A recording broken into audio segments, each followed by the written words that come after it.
De terça-feira para cá, você falou muito do período pós-eleição, etc. E acabou que a gente não teve tempo de falar com ninguém. Então, existem perguntas um pouco parecidas Uhum. com a questão das eleições. Tem um jogo rápido aqui que é de uma pessoa que parece que é uma eleitora do Bolsonaro e que está Uhum. desesperada e mandou uma frase rápida mostra uma dúvida Uhum. e, na verdade, ela também ecoa, né, ela repete todas as falas dos eleitores frustrados de Bolsonaro, que pergunta assim: o que vai acontecer com a gente, Caio? Olha É a isso, essa é pergunta? a pergunta de um Olha, bolsonarista. minha filha, quem sobreviveu a Bolsonaro já está no lucro, já botou o pé no lucro. O que vai É, acontecer com a graça de Deus é que a vida de todos nós vai ficar muito aliviada. Os pobres vão ficar felicíssimos. Não precisa nem chegar a um ano daqui. Daqui a pouco os pobres já vão começar a sentir o resultado. Primeiro serão os famintos, que vão começar a comer. Aí você que mora em São Paulo vai começar a ver gente sair de debaixo dos viadutos, que vai voltar ao normal com a graça de Deus. No país inteiro você vai começar a ver gente encontrando de novo sua sombra, seu lugar. Devagar os empregos de carteira assinada, formalizados, vão voltar a acontecer. Devagar o empreendedorismo do pequeno e do médio empreendedor vão de novo ter cada vez mais crédito para o investimento, para o empreendimento, para as startups, para os projetos. E a educação vai ser ampliada enormemente. Vai haver um investimento pesado em tecnologia, em digitalidade, na digitalização de todas as escolas do Brasil, até mesmo lá entre os índios. A floresta amazônica vai ficar de joelhos e agradecer, porque o ex-presidente, não sei se vocês lembram, mas ele que falava palavrão a 3x2, zangado aí com as queimadas, desculpe, eu vou ter que repetir o que ele falou, deu um grito dizendo: ai, cuidar então você da porra da árvore. Aquilo ali, quando eu ouvi aquilo, me deu uma sensação de blasfêmia. A porra da árvore, meu Deus. Como é que esse cara fala isso? É uma das simbolizações das arquetipias mais lindas da vida. É a árvore. O que seria do mundo sem árvore? No tempo que a gente não tinha os continentes, que era só a Pangeia, Pangeia. e que era só a Pangeia, era um continente único, uma porção Uhum. seca única em volta só mares, sem divisão. Houve uma grande catástrofe, o planeta já viveu 5 grandes catástrofes, mas dessas de acabar com tudo, de zerar, de sobreviverem poucos animais. Mas a catástrofe que aconteceu antes da eclosão dos dinossauros, que matou então quase toda a vida animal daquele tempo e daquela época, transformou o chão do planeta, a terra da Pangeia, que era o continente único, num deserto global, sem uma planta. Quem quer que chegasse aqui há 200 milhões de anos atrás, 250 milhões de anos atrás, iria olhar para aquilo e dizer: meu Deus, que lugar mais avesso à vida, contrário à vida. Apesar de ter água, era muita água salgada. Mas não era algo que se pudesse prever que depois de algum tempo fosse ficar totalmente enverdecido e azulado. Porque houve um tempo em que quem olhasse do espaço veria aqui na Terra o azul das águas do mar e o verde de todos os continentes.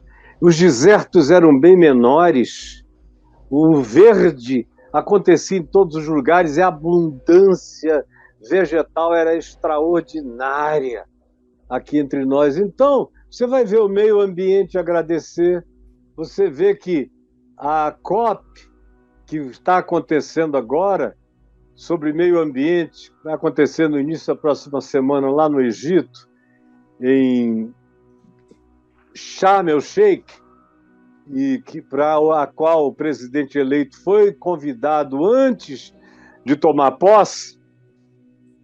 E veja também que o dinheiro que a Noruega e outros países europeus davam para monitoramento da floresta amazônica e que o Bolsonaro disse que não queria mais receber, porque receber aquele dinheiro era perder a soberania nacional.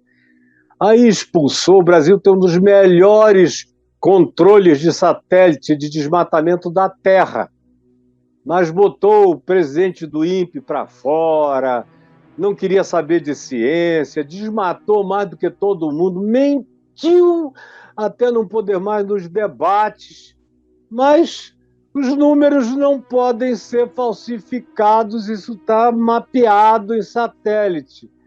Pois bem, ele nem saiu do cargo agora e já houve a autorização judicial para que esse recurso passe a ser recebido e continue a ser gerido como era antes, para a preservação da natureza, bilhões, para ajudar no monitoramento.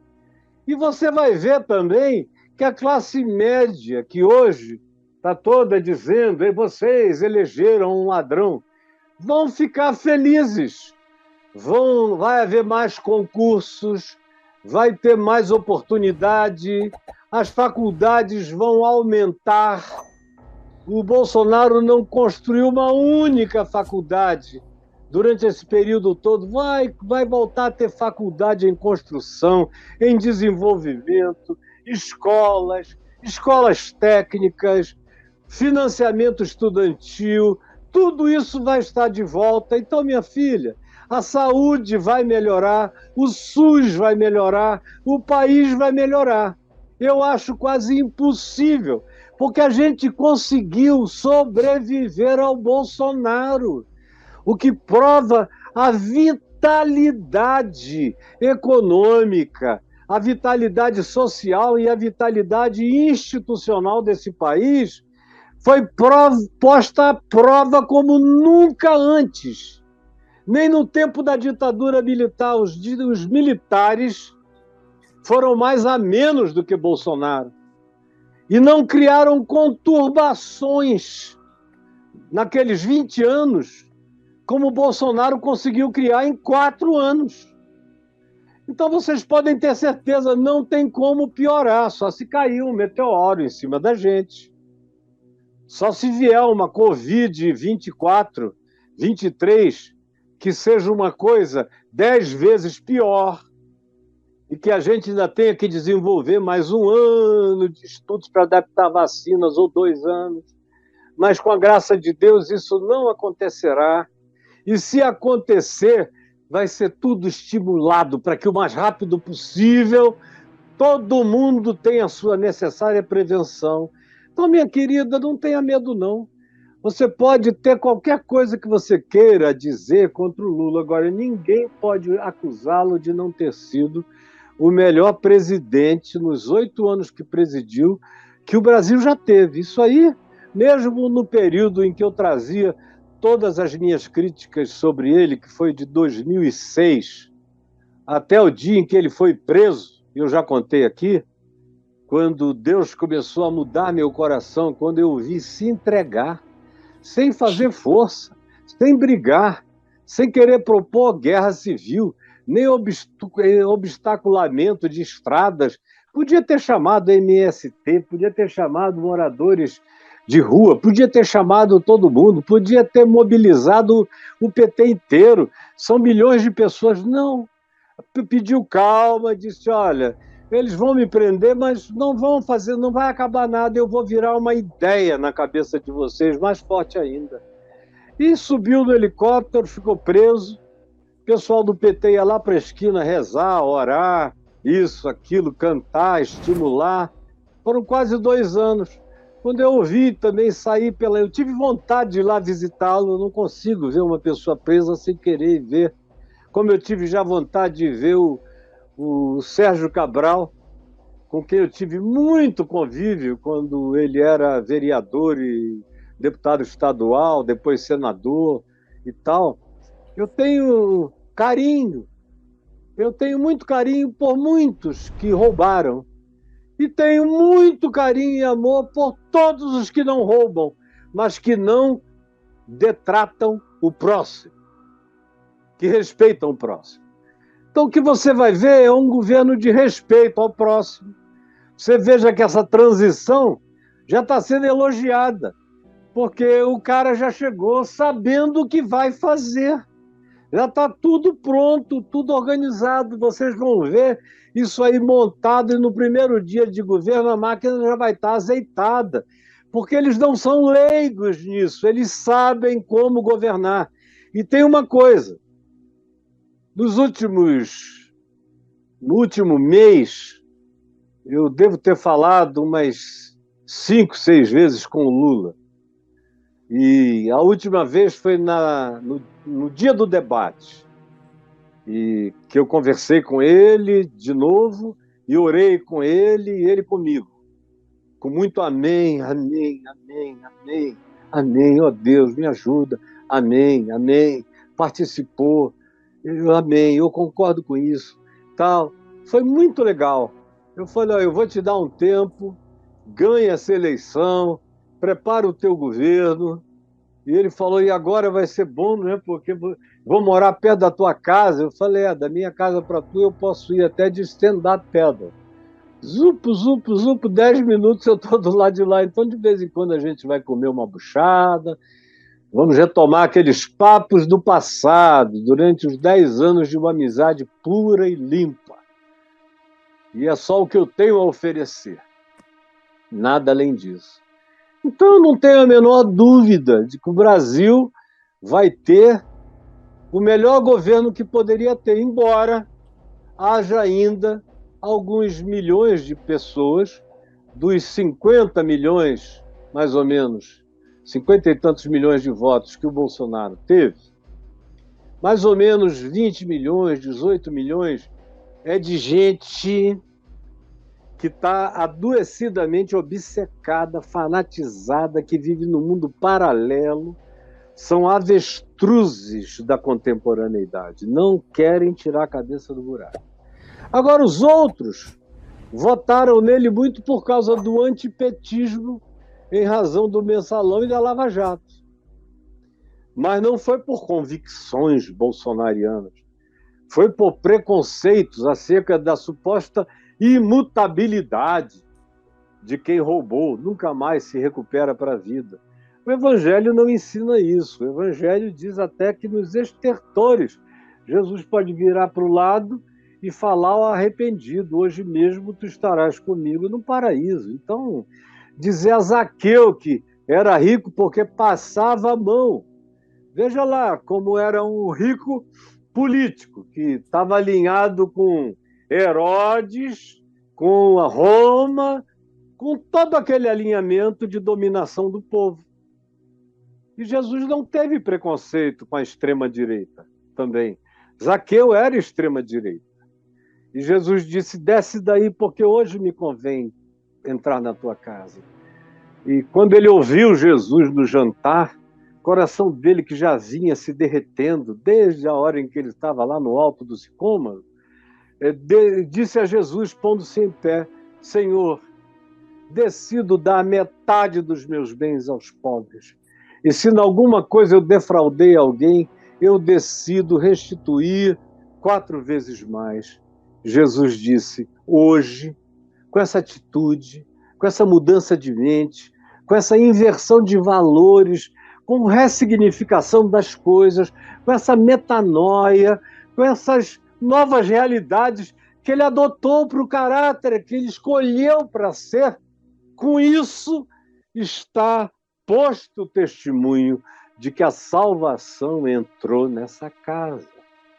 Assim como no grupo de apóstolos dele, ele tinha Mateus, que era coletor. Ninguém era coletor de impostos sem ser da direita israelense. Porque só a direita dos fariseus, dos saduceus, dos herodianos, é que se alinhavam com os romanos.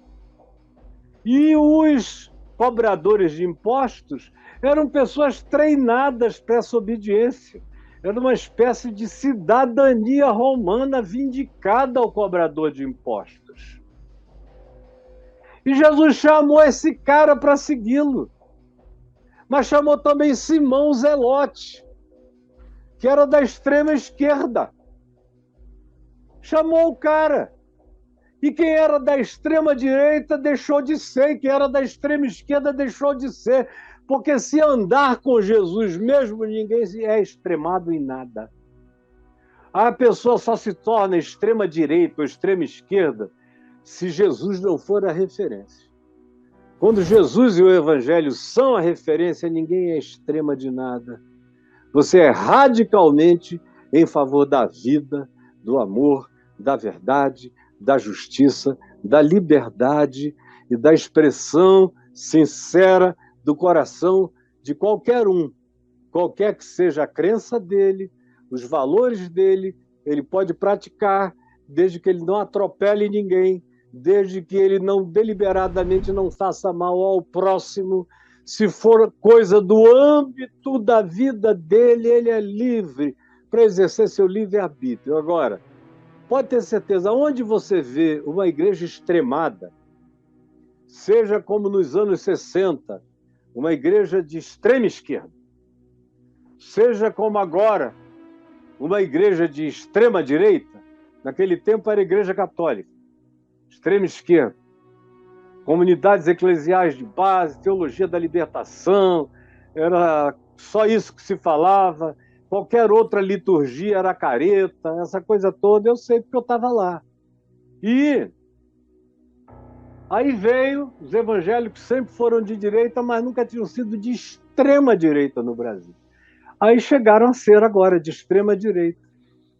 Mas a notícia que eu tenho para dar a você é que quem quer que esteja em qualquer extrema está longe de Jesus.